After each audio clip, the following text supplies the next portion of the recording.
How can we make better cities than ever were? Better workplaces, better schools.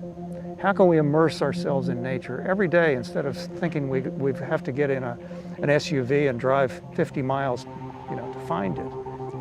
We ought to be immersed in it. It ought to be part of our life.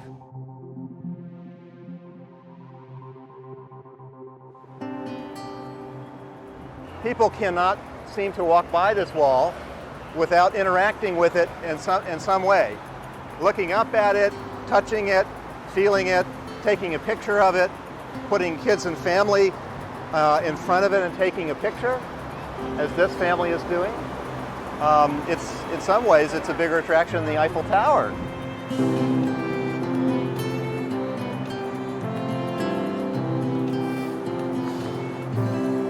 Here we are looking at another beautiful creation of Patrick Blanc. It's another vertical garden or green wall. It's just beautiful. It's on the exterior of a department store. People are sorting through sale items on the ground level, and above them is this amazing garden. And it's just beautiful. There are some birds that are nesting in the wall, have been coming and going. In fact, it's moving with the wind, and you look up and see this green undulating wall. Really, really unusual. There is no doubt that we need nature. It is absolutely essential to daily life. We can find it in the cities where we live. It's all around us if we look. But there are also many innovative ways in which nature can be designed into urban environments. This is the story of both the nature in our own backyards, as well as that being built into the cities of the future.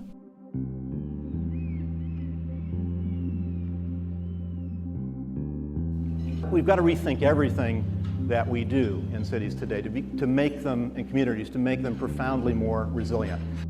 We know, in fact, that we need daily contact with the natural environment, and we have to overcome this sort of bifurcation, this sense that cities and nature can't, in fact, coexist, or you can't find both together. Part of our separation from nature is that we thought nature is, something that over there. And where we live is not nature, and especially if we live in a city, it's not nature, and we'll go visit nature and we'll go experience nature in Yellowstone Park. But in terms of ongoing human experience, we need everyday nature, we need ordinary nature, we need nature as an integral and ongoing part of our everyday lives.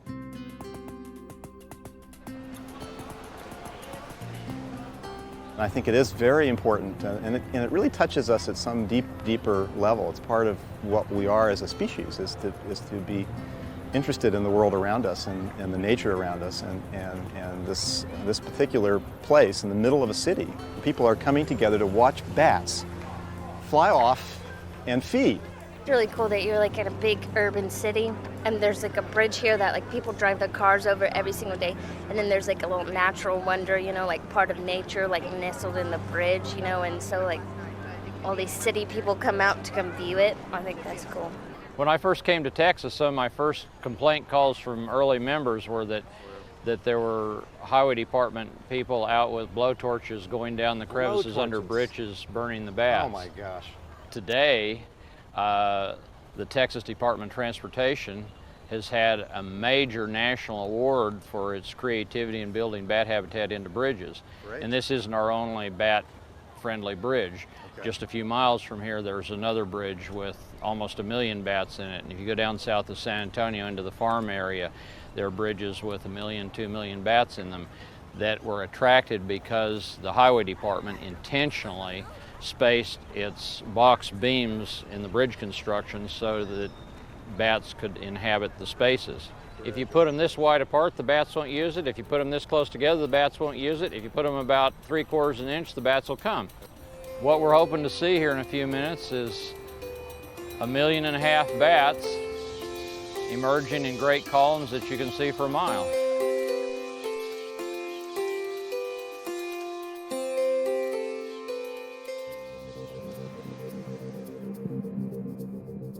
Now we have everywhere the development of cities goes into nature. And that is why we have to bring nature back into the cities. Why can the flowers not just bloom just in the area you are going to build. Why is it not possible to make areas combined with bicycle, with footpaths, with certain sort of trees, with flowers just integrated inside?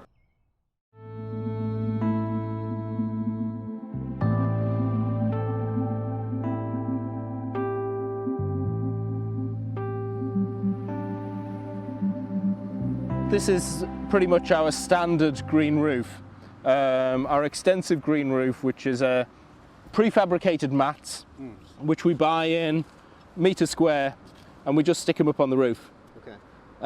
And if you look at this, we have right down at the bottom, this is recycled car seats, like a polyurethane filling from car seats, which just helps to absorb some more water. And if you add on to that issues around energy use in the buildings, particularly for cooling, then it starts to get quite interesting. Put your hand on there. Yeah, well, that's pretty hot. That's pretty hot. Yep.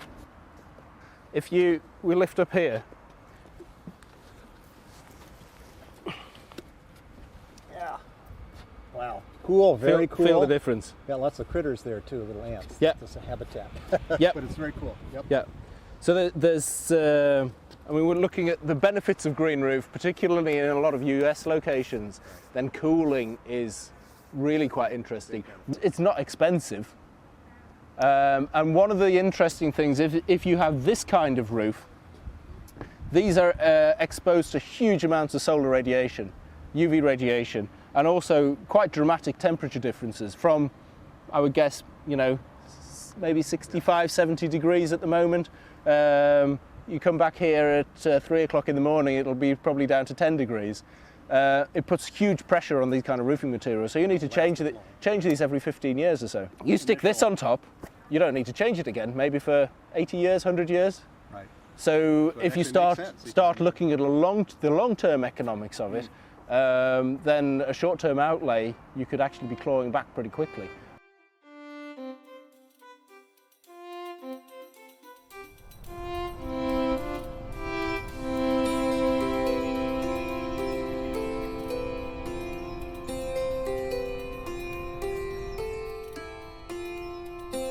So we've got here a couple of really important grasses in these tall grass systems. This one, this larger one here, this is switchgrass, which is a species of panicum.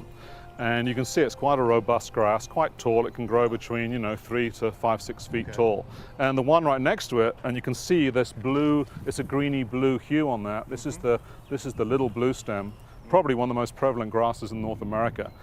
But these happen to be grasses which are really good about exactly what I'm saying. They really help water. They sequester a hell of a lot of carbon. They soak up a lot of water. But then a drought comes, and they can just shut down and say, okay, this is Texas. I'm used to this. We just won't photosynthesize for a while, and then they'll get going again. We want to know. The city will want to know. The municipality want to know, how much is that worth? How much is it worth for me to fix carbon? What is the cost of offsetting carbon from the surrounding business right here in the city? But I think the idea that we can get a place in the city and not just make this, do ecological restoration, but make it a pleasant place to be, make it a fun place to be. It has to be fun. And I'm not talking about formal learning here.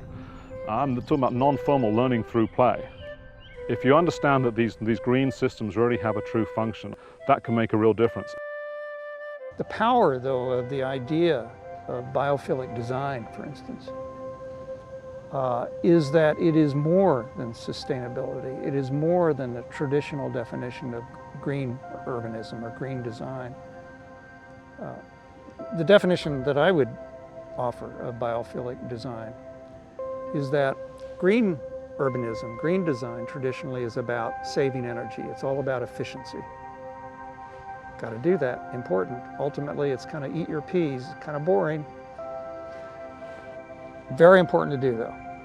But biophilic or regenerative design, whatever we end up calling it, is yes about saving energy, but it's also about producing human energy. It's about making life better, not just sustaining some definition of where we ought to be. It's about really growing life.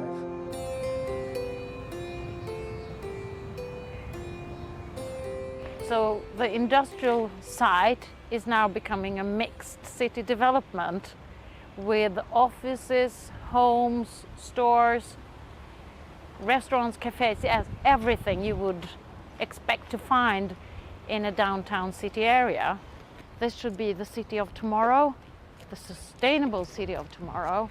One of the most ambitious goals was 100% locally produced renewable energy, which makes this area carbon neutral. That's pretty unusual. And that's It pretty is. ambitious. Yes, it is. And was it reached, that goal? Yes, it's been reached.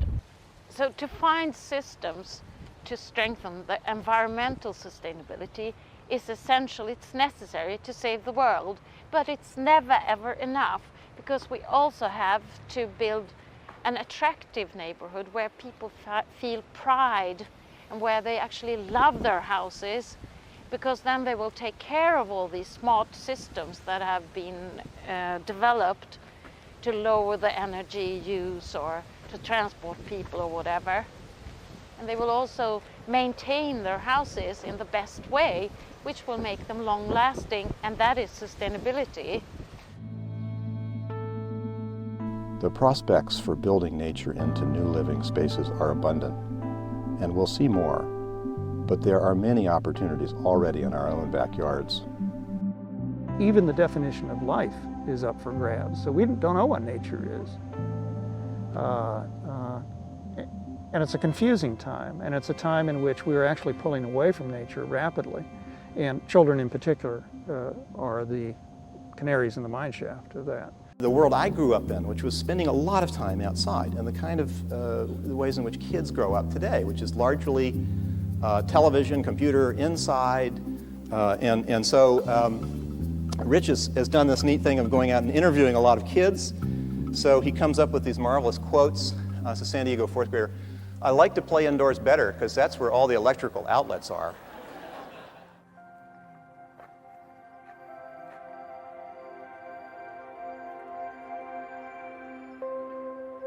One way that kids can encounter nature or learn more about the nature around them is through a BioBlitz, which is a 24-hour inventory of the biodiversity that exists. And this is often in a city. The BioBlitz is an effort to try to find as many species as what we possibly can here in Balboa Park, just to highlight that there really is a lot of nature here, even though a lot of it's built up, but there's still a lot of our wild California species, if you will.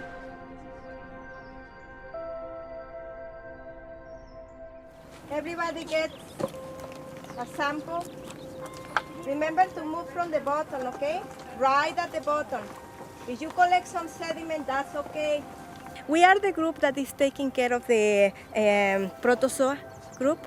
Okay, they want to know in these pools what type of protozoans are we going to find, as well as other small invertebrates.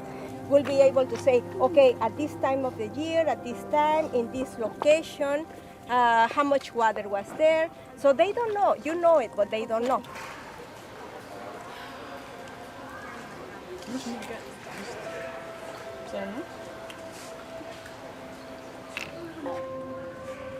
And this is the spider egg. We think it is at least. This is a tiny little red spider on the ground. No, that's a spider.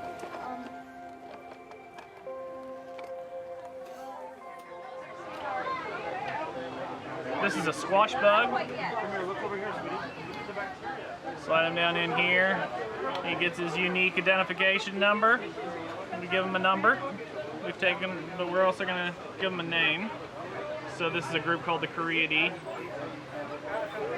We have spiders so far from 15 different families, and I'm at 43 right now and counting species.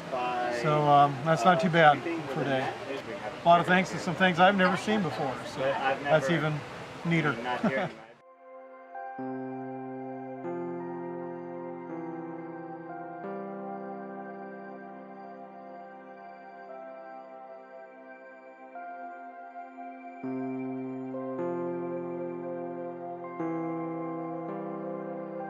We have dozens and dozens of canyons scattered all over the city of San Diego, to the tune of hundreds of canyons, which are essentially islands of natural open space that were left behind because they were difficult to develop. They were steep hillsides and the waters rushed through the bottoms of the canyons, and so they just funneled the stormwater through.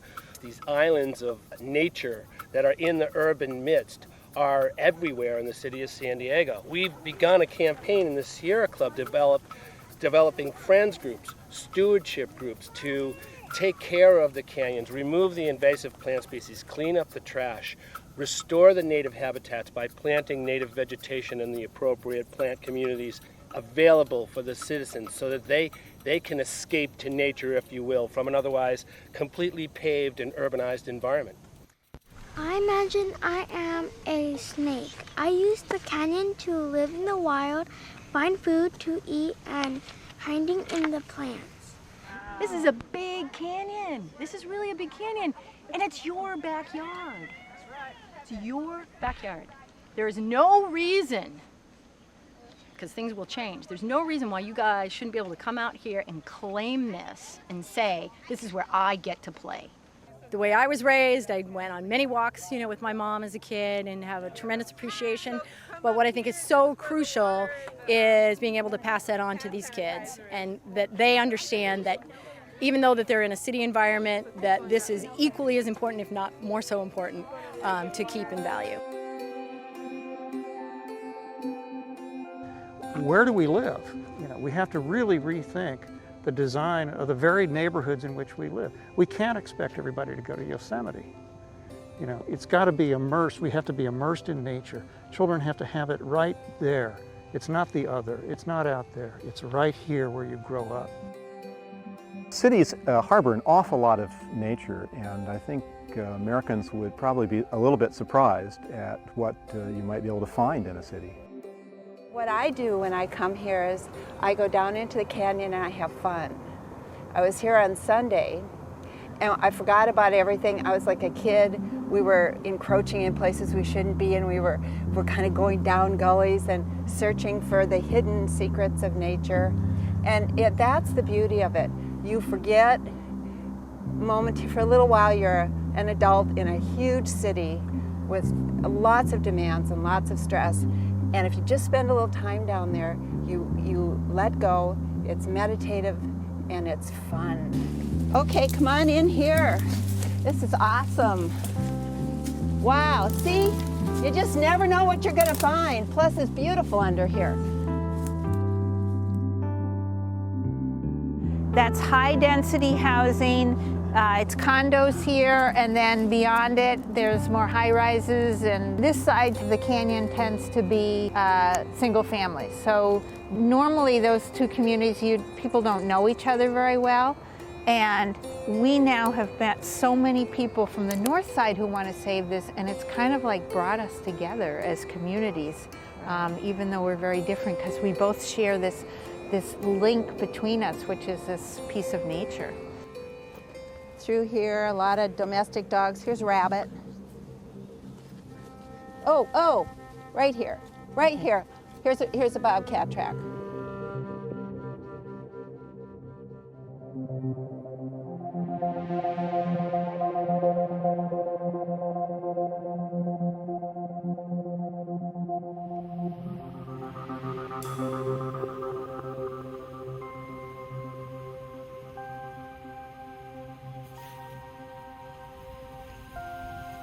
Hammarby is a very important model because it incorporates density and compactness, and incorporates a number of important green features into the heart of the neighborhood. So the urban form here, the sort of density and height of the buildings, 4, 5, 6 stories? It's lower along the park, and it's higher along the streets, and it's higher along the water. Okay. When we ask people, why did you move here in the first way, they say that it's a lot about the green spaces. It is. I think this is a perfect space because they have done some arrangements to connect the courtyard with the oak forest. Oh, I love the bridge. Wow. This is great. It's lovely. You can see that the courtyard is really connected to the oak forest, and they made special arrangements to make the courtyard so they can get directly from the courtyard into the oak forest. So this is made by the contractor who build the houses. And here you can see that big oak trees have been preserved very, very close to the houses. Yeah. So that's the thing we were working with in a very early stage, to save as many oak trees as we could. So you can see nothing was lost. No, almost nothing. Okay. Almost nothing. Lovely.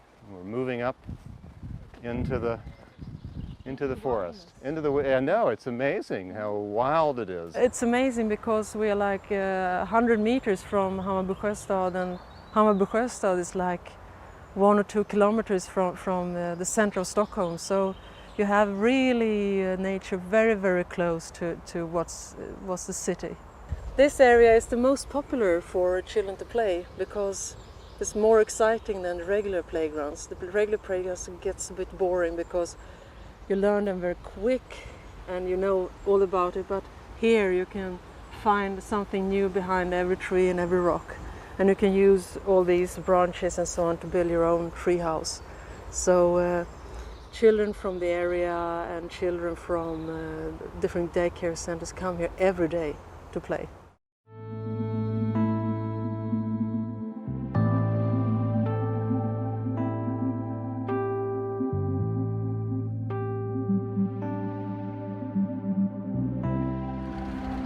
In the Westerpark region of Amsterdam, just west of the central station in central Amsterdam.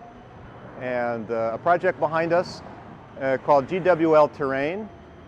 It's an ecological redevelopment project, fairly high density housing, an effort to minimize the role of cars and actually access by trams and bicycles and walking. These are the preferred modes in this neighborhood.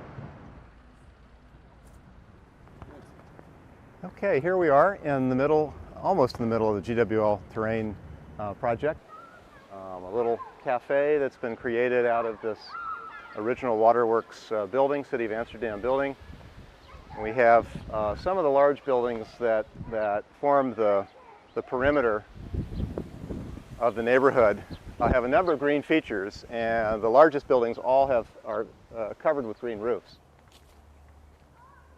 There are about 120 of these community gardens here in the interior space of this project. And it's made possible actually by the reduction in cars. This is intended to be a car-free, or at least car-limited housing area. So there are only about 110 parking spaces for the 600 units here. So it's quite a small number. And those spaces are located outside on the perimeter of the neighborhood. So the spaces here, all the interior spaces in this large project are car-free. It's a special philosophy of the architects and the people who had the idea to build such a village. Philosophy of ground-bounded, that everyone, even the people who live at 5th stock or 8th stock, that they have connection with the earth and that they can breed something, or small gardens near their own building, so that people in town have connection with nature. It's a kind of philosophy, and I think that's very good.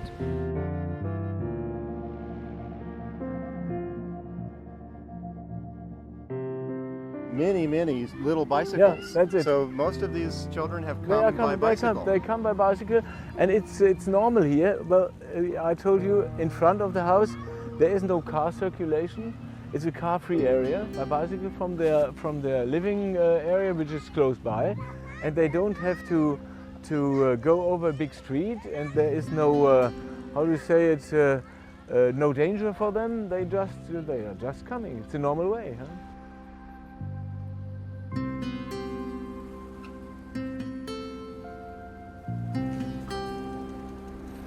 We have a little more than 1/3 going to work in Copenhagen on their bicycles, and a little less than 1/3 on public transport, and 1/3 in their cars. So that's remarkable. And we used to aim at 40% cycling, but now the politicians they say 50%. 50%. So that's what we're heading for. So Niels, where are we going from here? Well, we're going down the bridge and continuing crossing a few streets here, and then we'll be in the green area. So with the Green Cycle Route initiative, it's partly about providing access to these places, but it's also about creating a more pleasant bicycling experience for commuters and yes, people. Yes, it is. And also for people coming from the suburbs. The idea is that they could go to the center of Copenhagen in green areas.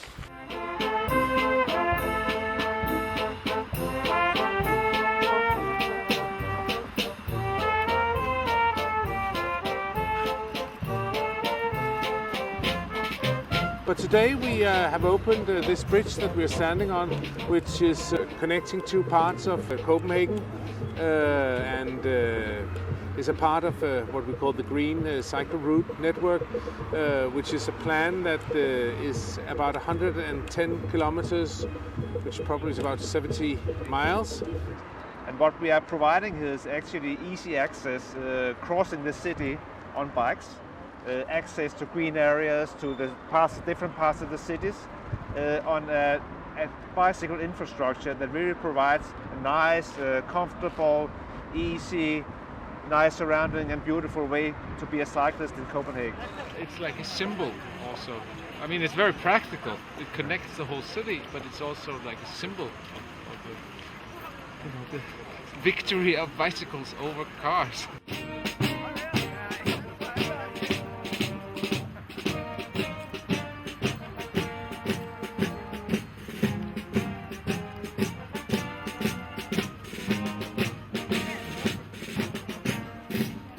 We need to do more than just avoid all the bad things that we've done in terms of our adverse effects on natural systems. We also have to create the context for thriving, for development, for meaningful exchange with the world around us and the people around us. And for that, we need to restore that sense of relationship to the natural world, which has always been the cradle of our creativity. It was built as a European housing expo. It was called the Sustainable City of Tomorrow, to be a good example of how part of the city could be built with a lot of concern about nature. Stormwater is collected here from all the courtyards and every streets and squares into an open system of canals and ponds like this. And in all the ponds there are vegetation, as you can see here, and it's all native Swedish vegetation. This particular spot here is, of course, not made only to take care of the stormwater, but also to be a very aesthetical input into the city. And also the sound that we hear is very important. It's beautiful. Yeah. You can hear it quite some distance away. We need to work with the biodiversity in the cities as well, and cities could be really important places for a lot of birds and plant species, for instance. I mean, a lot of species generally. But of course, it's also very important for the people living in the city. At the Bow 1 area, we wanted to form an area where you would actually get surprised, because this stimulates people to make revelations. In here, we are going to find that the houses will be lower, the coloring even stronger, lots of more vegetation in the streets, and also it's formed like a maze. We used to talk about the enjoyment of being lost. That's terrific. That's a terrific design concept.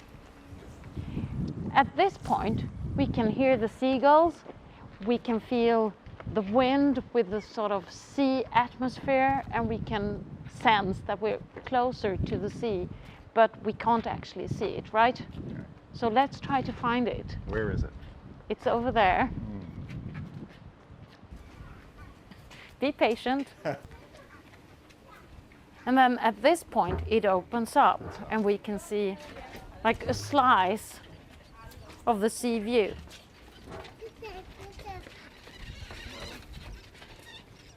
So we get to be sort of explorers. And here it is. So we were successful. I can smell it and see it. Yeah. And the bridge to Denmark.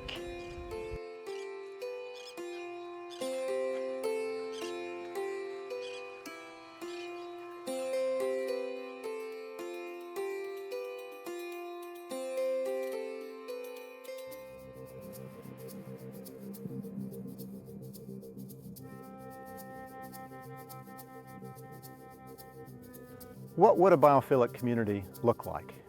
I'm not sure that we exactly know and that we have perfect examples yet, but we have a number of places that incorporate many of the features of a biophilic community. We had, of course, in our program, we had, of course, make as much use of the sun as possible. So this is the south side of the houses are facing sun. Okay. The roofs are covered with photovoltaics and so on. But we also wanted very much to have social meeting places. So the design of this court is made by us ourselves, guided by Hico Verhagen, landscape architect. We have private smaller gardens and then we own a piece of land together.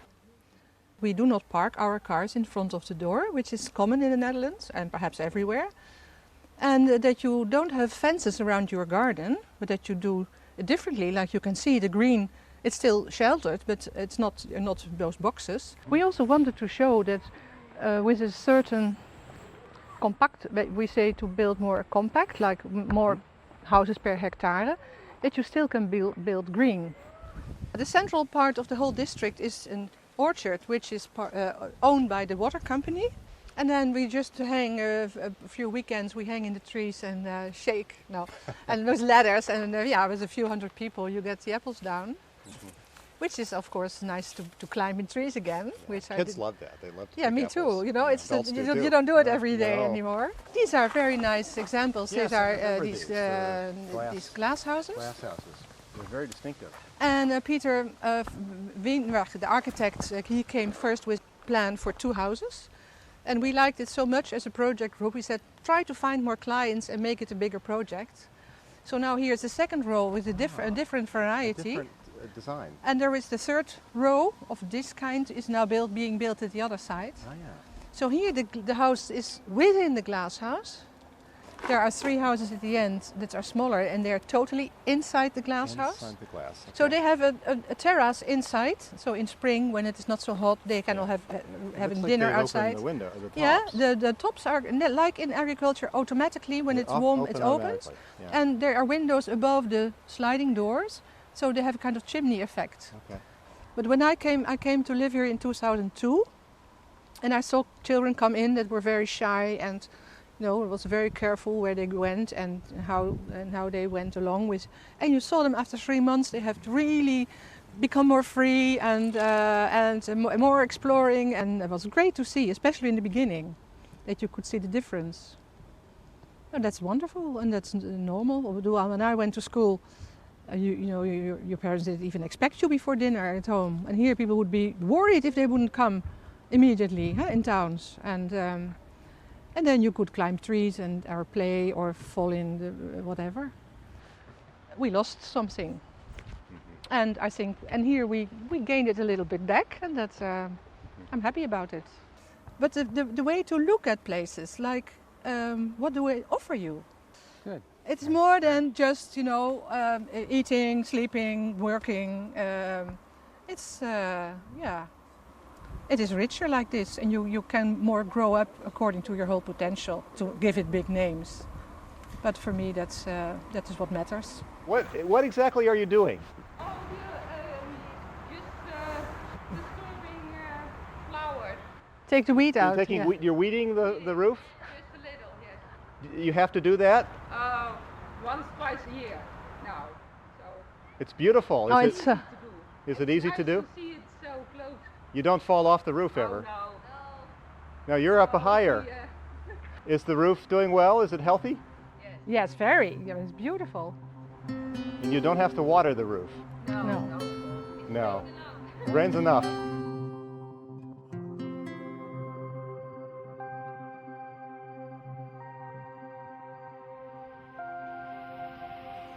It's supposed to be like a maze because the reeds are growing so high, so sometimes you're not able to see from one bridge to the other one, so you can't see one place. You can sit over here, but you can't see the other one over there. So it's like a small adventure out in the water. The children love this. Yes. Was that by design? Was it planned that way? It's a plan that way. So these reeds are original. We just kept them. You kept them? We kept and them. built the dock structure around it? Yes. Yeah. So this is an interesting looking structure. Yes, this is one of the art pieces in Hamburg Sjöstad. We have been working with quite big pieces because we wanted them to be like a part of the landscape, like land art. So this is one of them, and it's supposed to be connected to these wooden bridges along this area. It's quieter in here. Ah, look at this.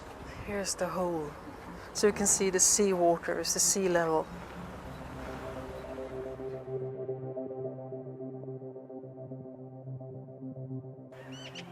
I've seen it all grow, and I've seen people move in. I've seen people use this area, and I've seen how they use the area, and try to make this area more and more friendly for people to live in, and more easy to use.